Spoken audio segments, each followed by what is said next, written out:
What an Podcasting from Basshole Studios in Los Angeles. What time is it? It's Basshole with Doug Bass. Asshole, major asshole. We've all been one. So let's laugh about it. Now, here's your host, Doug Bass. He's an asshole. I knew it. I'm surrounded by assholes. Hey everyone, welcome to the Basshole Podcast. My name's Doug Bass. Thanks for joining us. Make sure you follow us on Instagram at Basshole Show. Our YouTube channel is at Basshole Show, where you can get the full video experience. Make sure you check it out. Tell your friends, tell your family. Don't be an asshole. But if you are, laugh about it. We got a great show today. My longtime good friend since 1998, high school, Governor's School of New Jersey, my friend Keirin Brown is our guest today. She is here from Mexico City. She is a somatic coach. We're going to get into all of that. Keirin, how are you? Welcome to the show. Thanks for having me, Doug. You're welcome. Thanks for traveling all the way from Mexico City to be here. Just to see you and be here on Basshole. That's right. Wow, you really have devoted yourself to I'm committed. On. You are committed, yeah. So how are you? So we've known each other since, and I was just in Mexico like 2 weeks ago. I just saw you like a week and a half ago. And we were trying to figure out how long we've been friends while we were sitting at this lovely bar in Mexico City where the bartender's 25 years old. Right. We were talking about this. We did the math, and it's been 27 years. And then he came over and asked how long we had been friends, and we said, let's just put it this way. We've been friends longer than you've been alive, so.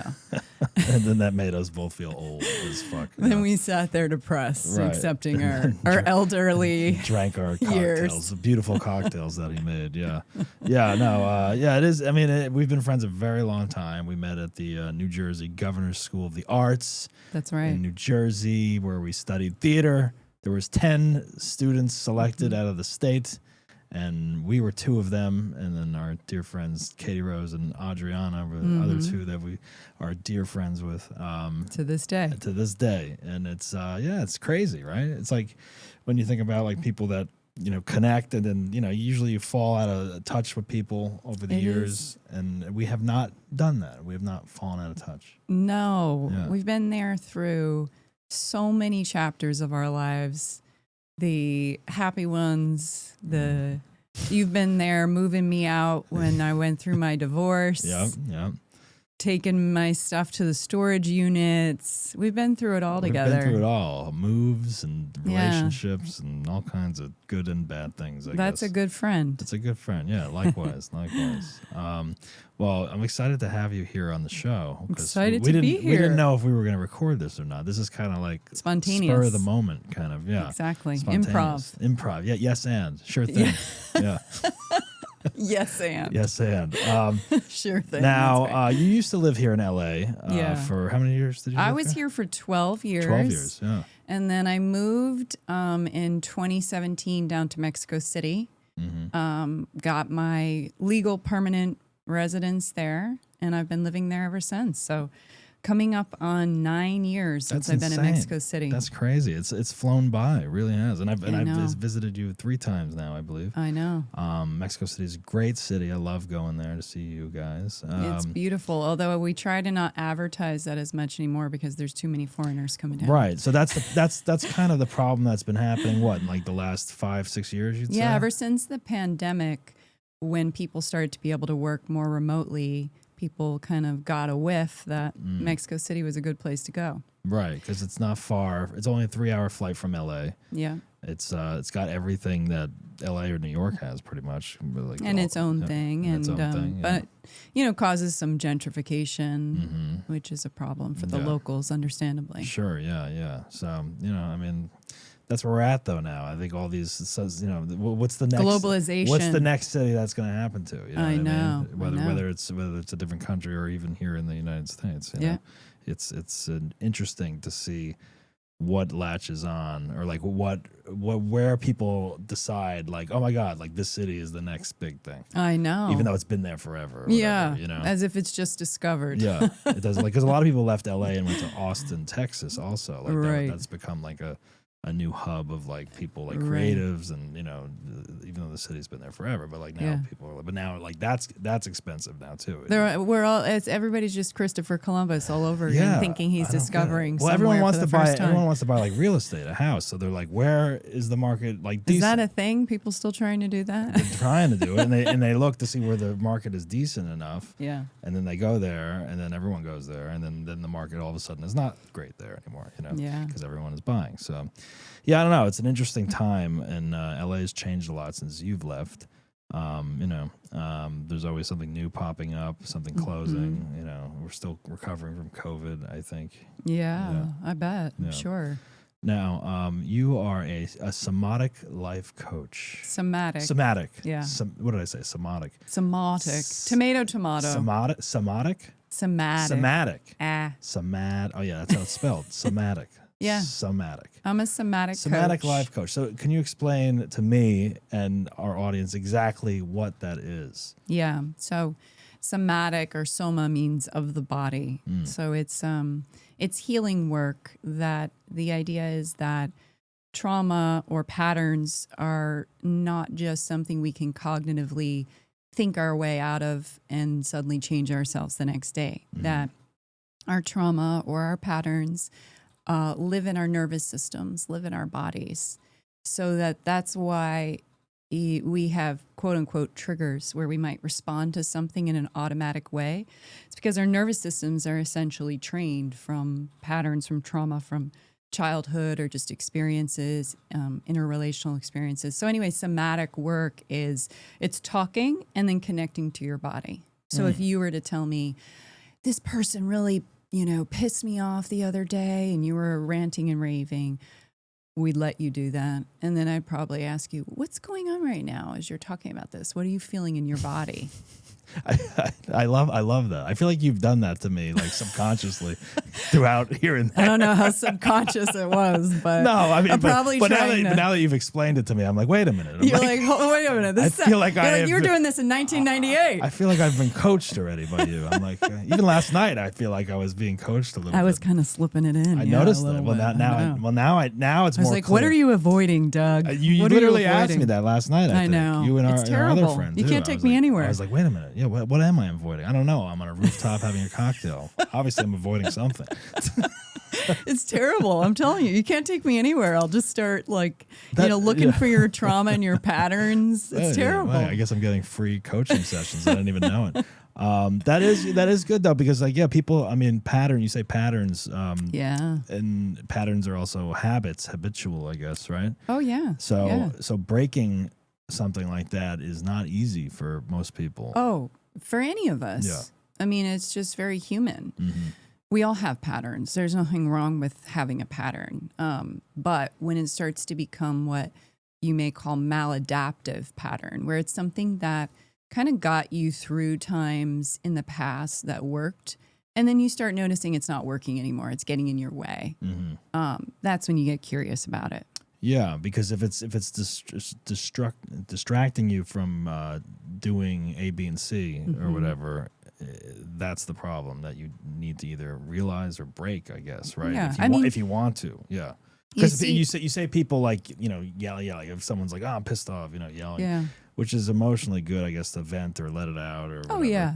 But you do have to recognize where is that coming from, right? And Yeah, and because- that's kind of where the coaching comes in, I would say, Yeah. to discover that and pinpoint it. Yeah, there's that phrase, maybe you've heard it before.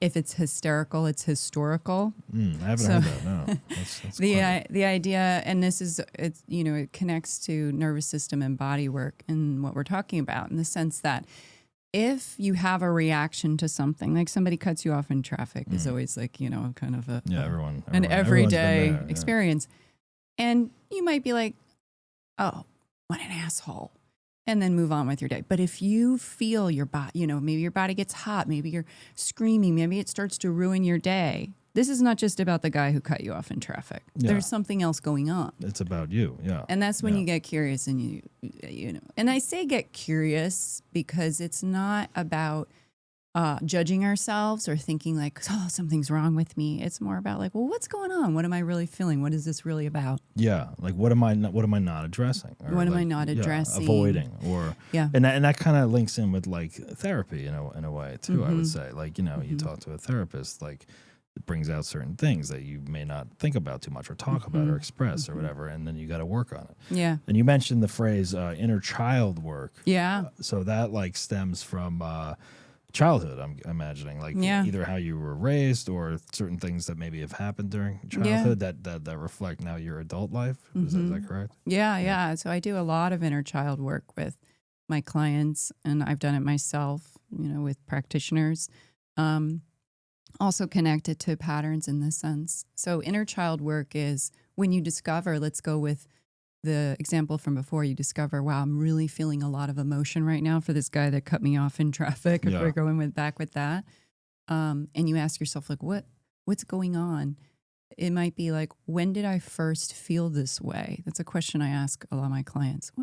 When did you first feel this way? You first kind of connect to your body like, oh, I'm hot, I'm sweating, my heart's pounding, I feel like I want to scream. When did you first feel this way? Surprisingly, most people can usually pinpoint. It kind of comes from the subconscious where you'll just say, you know what?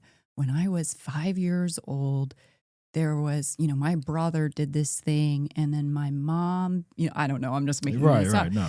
But then you can trace it back to where you first began, and then you can ask the question, what did I need at the time that I didn't get? Yeah. And so it's a repair, and the repair is with yourself. And so the repair is how to be the parent now for the child that exists within. The idea with inner child work is that the child experience never goes away. It's still within us, and it lives in our more emotional selves. And so we heal, quote unquote, the inner child by being there for ourselves in a way that maybe we need it when we were younger, but we didn't get. You didn't get it. You were deprived. Like, and the word repair, I think, is good because you can always repair something that you didn't receive as a child, which is or whatever. Can be transformational. Sure, yeah. Now, what is what is the big difference between your work, your coaching versus like psychotherapy or like a No, I think it's a really important question because there's a lot of, if you're in the world or you've done any healing work, maybe you've been to therapy or to coaching, there is a differentiation. With therapy, and of course there's many different kinds of therapy, and I'm not a therapist, so I can't, I'm not going to speak to every element of therapy, but I would say that with therapy, you have the opportunity to be diagnosed. Let's say you have ADHD or CPTSD, and the diagnosis can give people real understanding of their behavior and where it comes from. Therapy, there's more maybe a pathology, around the pathology of why you're doing things that you do. Yeah. Coaching and the work that I do, specifically somatic, being body. I'm also a yoga therapist. Right. So a lot of my work comes from understanding the body and the connection to emotions. Coaching can be more about kind of understanding that, but then how to change things as you move forwards. Right. So it's like, I don't see how you can separate your future from your past or where you are now. It's all connected. It's all connected. However, a lot of coaching is like, okay, now that I know that and I'm understanding that, how can I make changes in my daily life and what do I see for myself in the future? So some people say coaching is more future based. I think, that could be true for some kinds of coaching.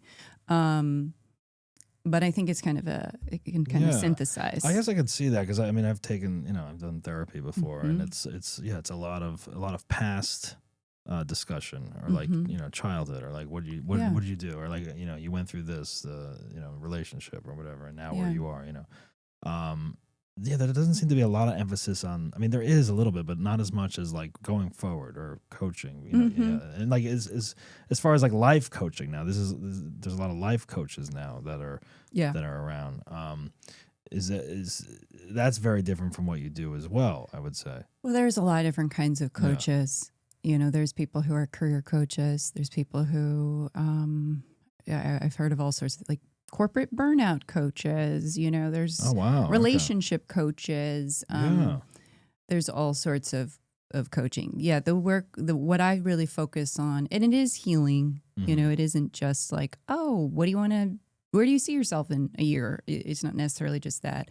It is about kind of using our present day experience as I sit here and I, might feel emotion arise, using that present day experience in your body and using understanding where it came from, but then how I'm going to change that in the future. And I would say the work that I do, most of my clients are coming in with relationship issues. Yeah, because that let's seems to be face the it, big one that everyone has, right? That's life. That's why I went to therapy, I think, because Yeah. it was like you get divorced and it's like, okay. It brings up a lot. Right, so that must be like the number one thing, I would In think. some way. Or like a loss of some sort, maybe.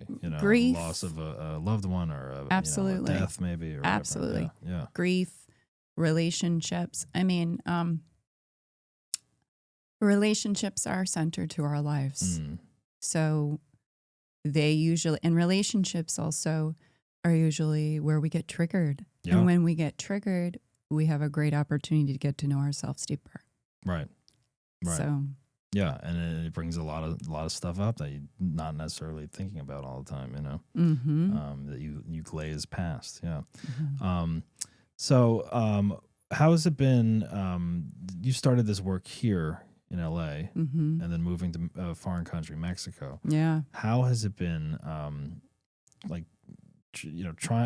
transferring there and continuing the work here? I know you have some base U.S. clients, and Mexican clients. Like, is there more of like a need for that here remotely where you are, or is there a lot in Mexico? Like, what is the balance of like clients that are like taking this kind of work, and looking for your services? Look, we all need it. I mean, we're all messed up, as your show says. Yes. We all need it. But as far as me moving down there, when I lived in LA, I would work with people that I was doing more yoga therapy, and it started to shift. Physical yoga therapy. Still about your emotions, but much more in movement. And now it's talk.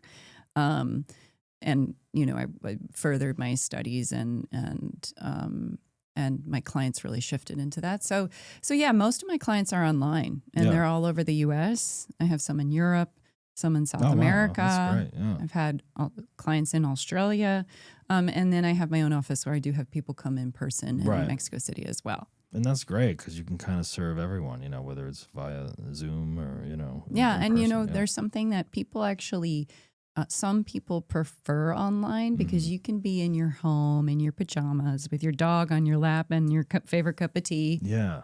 And that kind of can allow people to feel already a sense of more relaxation in their bodies and openness. It's interesting because like when I started therapy, I started with couples therapy during pandemic, and it was all online. Right.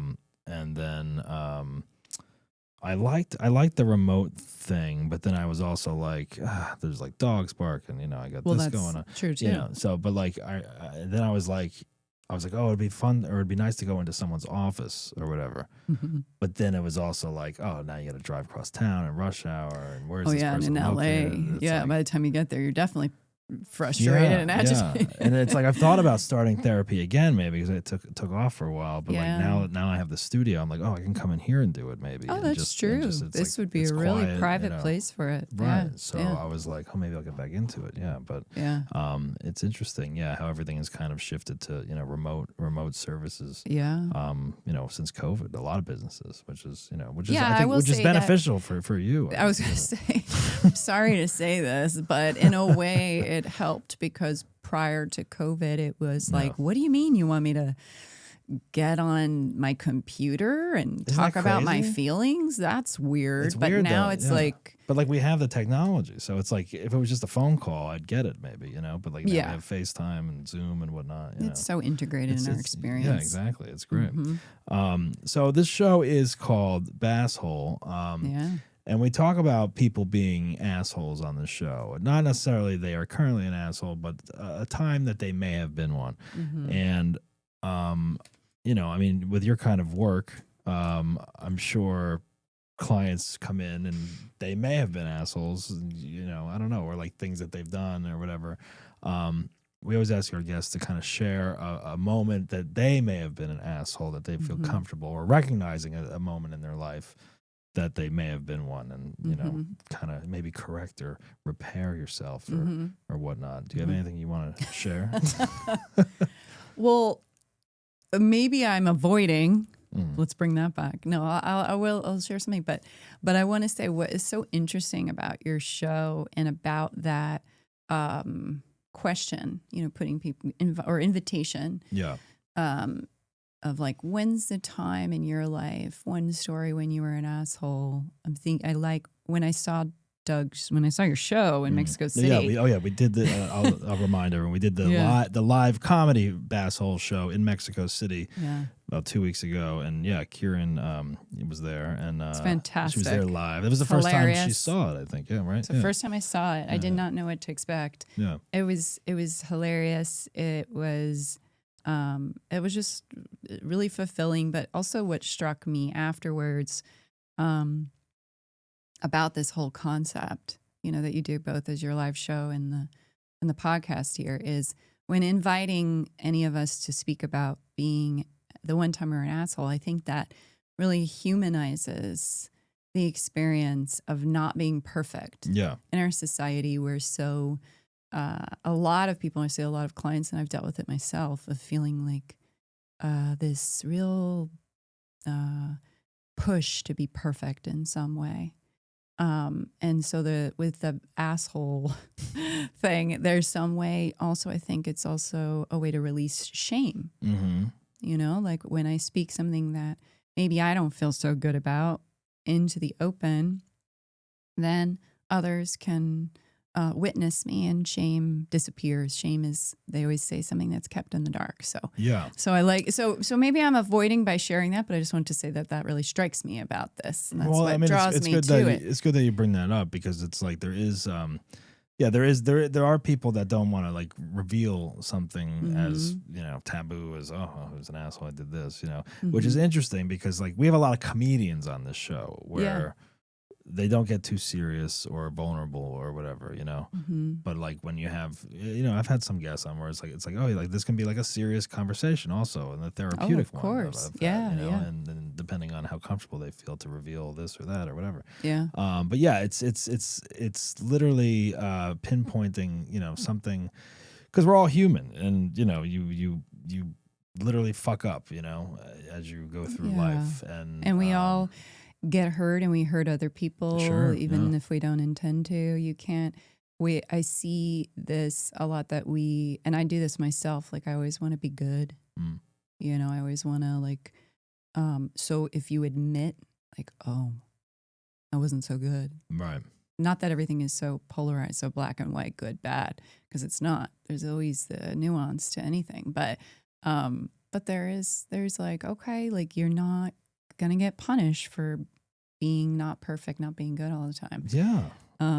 So well, and as far I won't avoid any longer. No, I was thinking about take your this. time. I know you weren't prepared to do this podcast. I know. I haven't spent a week meditating on how I'm an asshole. We literally just threw this at you, like, hey, you're gonna be here. Yeah. Might as well. The reality is I'm sure if I spent a moment, I could probably think of a lot of times. I do recognize in myself how there's some like need to always be good, so it's harder to access, which I'm just like, oh, that's interesting. Self. For some reason, I had this, what came to me was this thing from my childhood, actually. From middle school. Now I have to tell you, I wasn't a middle school bully. The opposite. I was a dork. I mean, we met each other after my pink glasses phase. In high school. Oh, pink glasses. But I don't know if they were pastel pink and about that big. Oh, wow. And my mother used to sew me my clothes I've been accused of being Amish more than once in my life. I'm Really? not, but my mother used to sew me dresses up until I think I was 10 or 11 years old. So I was not a cool kid. I was not a bullied kid, but I kind of just was like smart and quiet and, so Because forth. you went to a small high school, no? Or how big The was high it? school, Or middle school. Yeah. I mean, I don't know how many kids were in it. I think high school wasn't so small. I think we graduated with 350 kids or something. I grew up in New Jersey as well as Doug, and in a small town in northern New Jersey. But I just, for some reason, this came to me when I was, I think, 12. There was this girl named Mary Alice in our class, and we were friends, but she could be kind of rough around the edges, I don't know. I had this other friend, and the three of us were friends. But I think there was some triangulation going on where we secretly would talk about about Mary Alice. Yeah. I hope Mary Alice doesn't find your podcast. She's our number one fan. Hi, Mary Alice. If you're listening. Jesus. No, I would remember that name. It's very unique. Yeah, right. I don't know why this was a thing, but me and my other friend, Jessica, decided that we would fool Mary Alice into thinking I had an older sister in college. I didn't have an older sister. I only had a younger brother.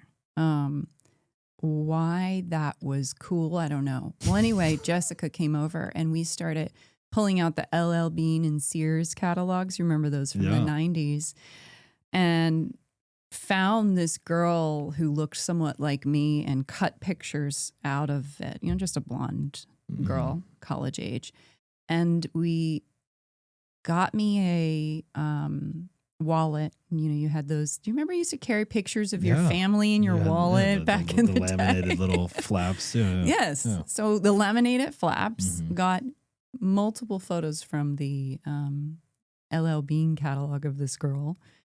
And then I started writing myself notes, like long letters, like, "Dear Keirin, I'm at college. It's so cool. You're so cool. You're the best sister, blah, blah, blah, blah." I'm trying to remember the name of this sister because it's on the tip of my tongue. And we started like gaslighting Mary Alice into thinking I had an older sister at college. Now, why the fuck Mary Alice would give a shit? Wait, how old are you? I was 12. 10, 11? Okay, 12. I think I was 12. Okay. Yeah, I'm pretty sure I was 12. This is interesting. So now, I don't know why she would care, but she cared. She wanted to read the notes. Did she have siblings, Mary Alice? No. I mean, I don't know, but I do know I can pathologize a little bit here on myself. I can guess what was going on with me. I mean, I had a younger brother. I still do. Yes. He's about almost 3 years younger than me. He has severe autism. When I say that, I mean he's nonverbal, can't live on his own. He's well taken care of now, in a group home. But as a child, he was very violent. He was, it was very, very difficult. So I always had this kind of fantasy of an older brother and an older sister who would like come along and rescue me. I wanted to be rescued in some way. And I also wanted to have like the older sibling who would take care of me. So I can see what was going on with me and my trauma. Right. Now, why Mary Alice became a victim to my fantasies. You don't know. Well, I don't know if I can say we'll never know, but it's yet to be told. Well, it's like, and then your other friend was in on this thing. She was really in on it. Now, what was her? Why did she think this was like funny or amusing, or like why did she go along? This is where we have to say we were being assholes. You're because being assholes, yeah. It was something about like. And this was your idea. Tricking somebody, tricking this poor girl and like having something like that she didn't know that the two of us knew. Just terrible. Yeah. Well, like that age for kids, you kind of experiment and do like weird social kind of experiments. I feel like, like either lying to one friend or gossiping or making up, like a friend or imaginary friend or like. Yeah. Or what is the word? Like creating something larger than life. Like, oh my God, look, I did. I think I'd done that when I was a kid. I was like, oh, I did this weekend, even though I didn't. And I was like, why am I lying to friends saying I did this thing? And, But I can't and then stop you get, myself. and then you get busted later on. It's like, well, I thought you did that I thing. never Oh no, got I didn't. busted. So, but you had the pictures of this fake sister. Yeah. Oh, I remember her wallet. name. What is it? It was Corey. That was Corey. with a C. It was spelled Cory. Corey Brown. Because my name's Keirin, my brother's name is Connor, my mom's name Kathy, and my dad is with a CM. So everybody had a "k" sound in my family. Yeah. So that was a given. That's cute. Yeah, Corey. Yeah. She had a lot of bubbly writing. Now, the pictures in the wallet, was it just the cutout of the model? Yeah, And but there's- it looked but there's no background. But I found so what I did you was actually pasted the yes, yeah. I think I used like one of my cousin's school pictures.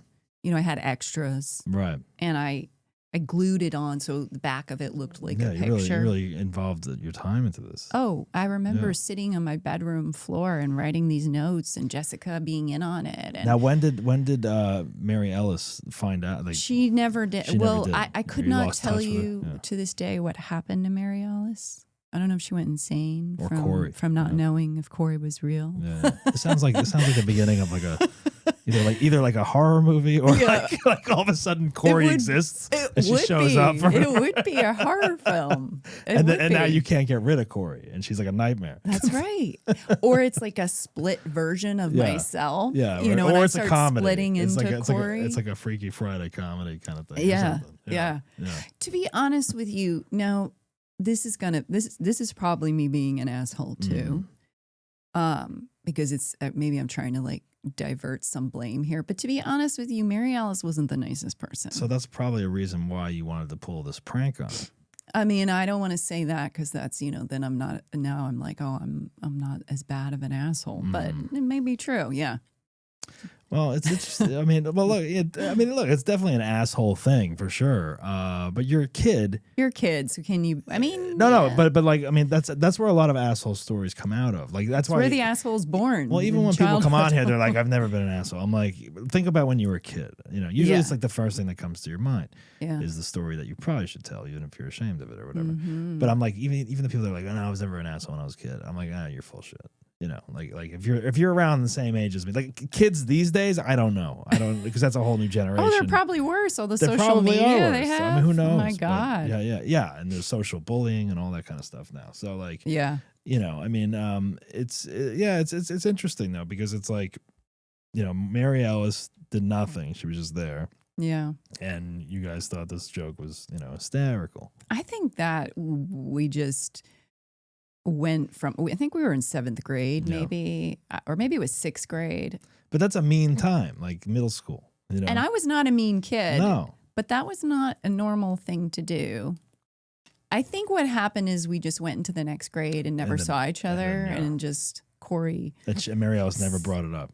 I don't Like, think I where's your ever even sister? spoke to Mary Alice again. We just went our See, separate ways. It's kind of good that it ended that way, because like, say you were friends with Mary Ellis like in high school and stuff. Say we were still friends. Right. And like that's the movie, like where you like, they lie about something, and then You either gotta come and then in the third clean act or they have keep it- everything blows up and they're like, I Yeah. did this, and You got to come clean, or you got to Right. like double down. or you gotta kill off Corey or something like that. Like, what happened to your sister? Oh, she died. Yeah, Like, there was it's a like- really it's like bad car accident in college. the funerals this weekend. Now you're like orchestrating a fake funeral. Like it's like She would want to come. I would yeah, have to like. you're in over your head. You got to keep her away from your parents, because then you don't want her asking like, "I'm so sorry about your daughters." Like This there's is a whole where there's a whole lies get thing. spun. Exactly. But like you've seen those movies where they keep going and going and going, and then finally they just have the big scene at the end where they confess in front of I know. a wedding party of 300 people, and they're embarrassed and they run away. You know what I mean? Yes. I mean, maybe, I really hate lying nowadays. Maybe Right. it's all from this experience of Corey. I don't know, but lying makes me so anxious. So Yeah. I'm like, I can't lie. You don't do it. Yeah. I don't do it Well, because I have an anxiety attack. Well, I about it. think it's an adolescent thing, and I think everyone lies a little bit when they're growing up for one reason or another. And Yeah, then- you're kind of and then- trying on different personalities for size. And then you kind of outgrow it. And I think Yeah. even if you are I mean, as an adult, like have I lied like as an adult? Well, we all have. To I mean, some like, degree. I'm like, oh, I'm sick. I can't go to work Exactly. or whatever. You know, like that kind Yes, of lie. yes. But like, as far as fabricating like a person that doesn't exist, like then you're just insane. I think if you're like 40 years old, you're like, oh yeah, Oh my my friend, God. like hanging out with my friend Corey tonight. You know, like and it's just you sitting at a bar drinking. That It's like, is interesting. Yeah. yeah. Well, I mean, yeah, that's a good asshole story. I think that's an original one. Like I've never heard of anything like that on the show before. Like an OG 12-year-old asshole. Yeah, but like Yeah. a made up person, like going with like a whole thing. It went on. It went on. I mean, and I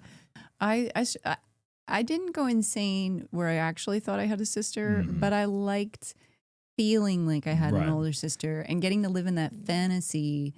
I think it was more about that. And you kind of that stemmed from like either not having an older sibling. Yeah. That you kind of either it felt like you wanted a need for that at some point. Well, because of, and this is getting more into trauma, but because my brother being nonverbal, now that's very specific, right? Because there's autism is a spectrum, and there's all sorts of people with different experience of it. My brother being nonverbal and not having, it was the 80s. People didn't even talk about autism. Yeah. I would say my brother's autistic and be like, oh, he's artistic. Like, is he a painter? No. I mean, he's it wasn't autistic. talked about. There wasn't a lot of research. No. I mean, we're still, obviously in the thick of that.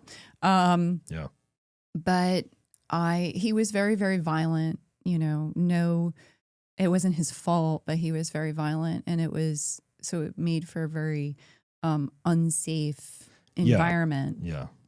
As much as my parents tried to deal with it, they didn't know how to, right? It was very complex. That's tough, yeah. So I had this experience of, I lived in a unpredictable environment of not knowing when the next violent outburst would be. And it would be violent towards us, towards himself, towards my parents, towards me.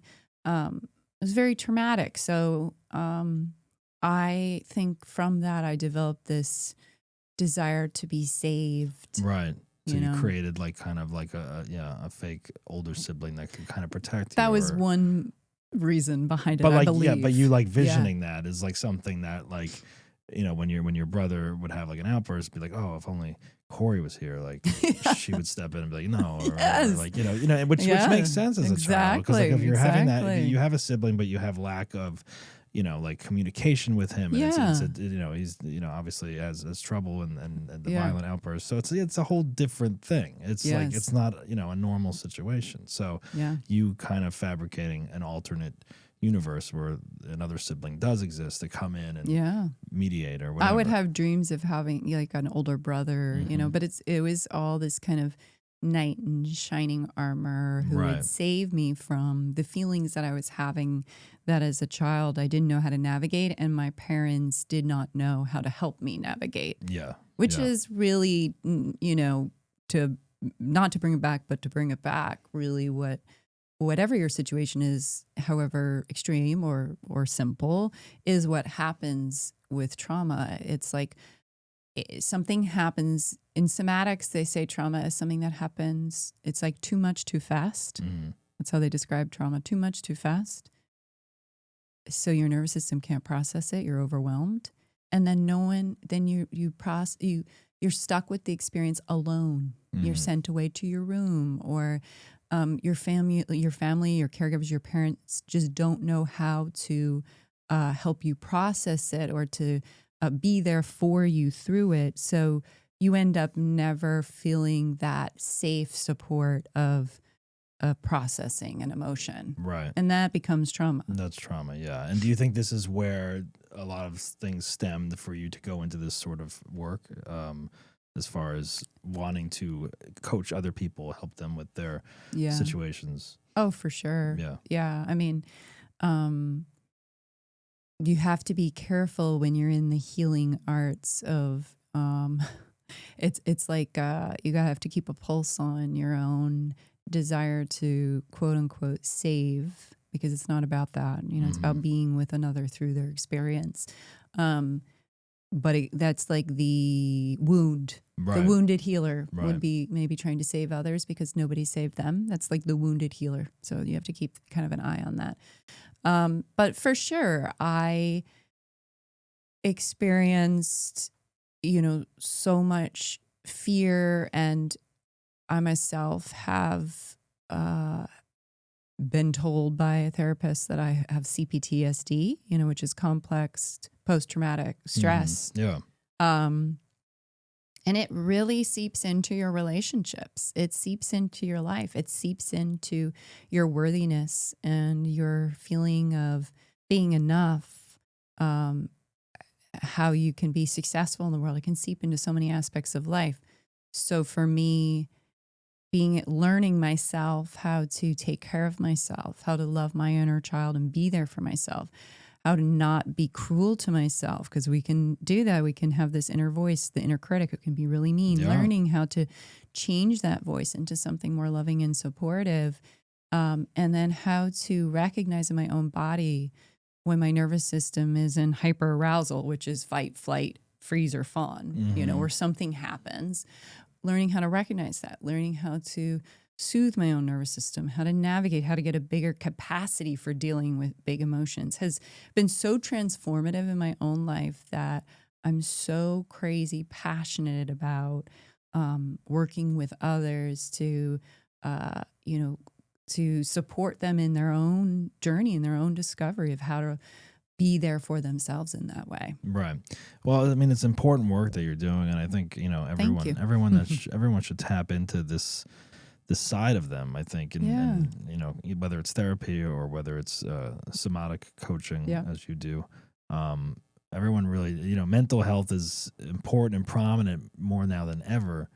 And I think the society is finally recognizing that, which is important. Yeah, because when we were growing up, I didn't know anyone who went to therapy. Well, even as a child, it's like now, something traumatic happens to a child, they get thrown in therapy, which is great. Right. But back then, I don't think that would have happened. Yes. And I will say too, I've noticed in the past, I want to say 2 years, that the word somatic, kind of like how we began this conversation, we were like, what is that? No. I would tell people I'm a somatic coach. I do somatic healing. And they were like, what the bleep is that? What the fuck is that? What's somatic? I mean, which I don't mind at all, and I still get that. So, but I will say that I think that the word somatic's a little more in the zeitgeist now. People are starting to recognize, I think through social media, you'll see that on TikTok, on Instagram, people talking about somatic work, somatic healing, the body, the nervous system. It's becoming more of, we're talking about it. And I think that's really great. Yeah, no, absolutely. And I didn't even mention this, but you're also an actress and have been one, and you're an amazing one. Oh, and too kind. That's how we met in the acting world back in the day. Yeah. Do you see yourself acting again, going back into acting at all, or is this mainly your It's a great question. Your focus now? Yeah. Do you have the acting bug at all anymore? Right. No, that's a great question, and one that I've been on my own healing journey with. Yeah. I have, when I went to Mexico City, one of the ways that I became a legal resident there was I was doing commercial acting. I got an agent there, and that was fantastic. That kind of got me legal there and got me work there as I settled. But I haven't really done any acting since. I find the acting world is 95% pursuing it and 5% doing it. Yeah, pretty much, yes, especially in LA. And I love the 5%, but the reality is I felt like I had to look at, what am I spending all my time doing? What do I really love? Yeah. I find, for me, I really, this is just so personal to me. It's not what I think everyone experiences. For me, I think acting was a way I was also secretly healing, because I got to act out emotions. Like, I had a lot of rage from my childhood. But there was no safe way or acceptable way, especially as a woman, to express rage. I mean, man or woman, there isn't really. But as women, you're supposed to be a good girl and quiet and blah, blah, blah. So I would do these, short films or a scene in an acting class or a part in a play where I was just wild and rageful, and I would get applauded for it, which would be the opposite in real life, right? Where instead you would get yelled at or told you're a bad person for expressing anger, and you could potentially actually hurt someone with your rage. So I think in a lot of ways, acting was extraordinarily healing for me because it was a way to embody different emotions. Sure.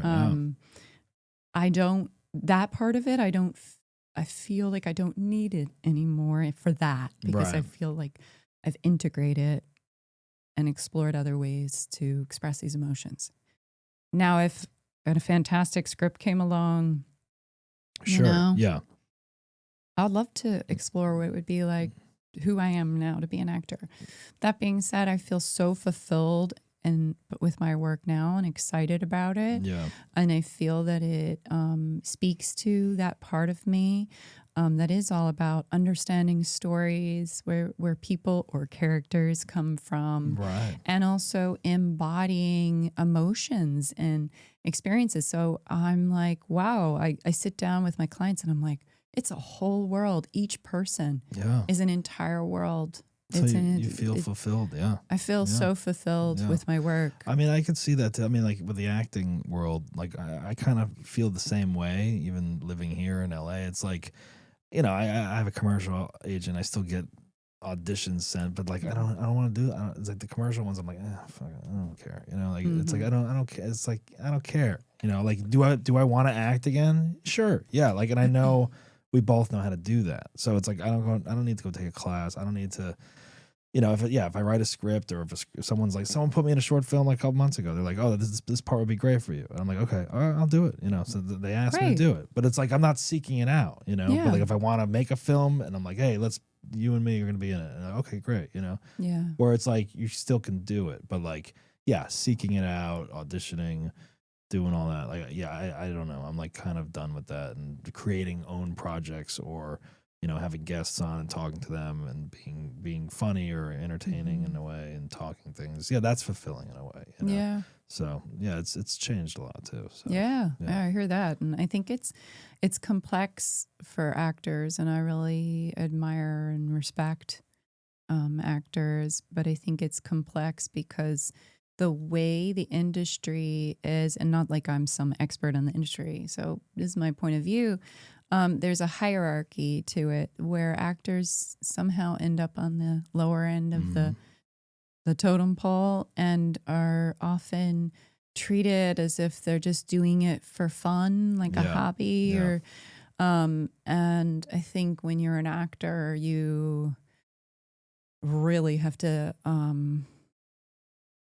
dig deep and be really mindful about your own self-worth because it can be it can really rag on you if you're not careful. Yeah, I mean, especially if the only thing you're doing is acting and like it's not working out or it's, not paying the bills or whatever, it's like you better think of some other things like creatively, like producing. And to take your own power back creating your own creativity show or something, right? Where you have control over it.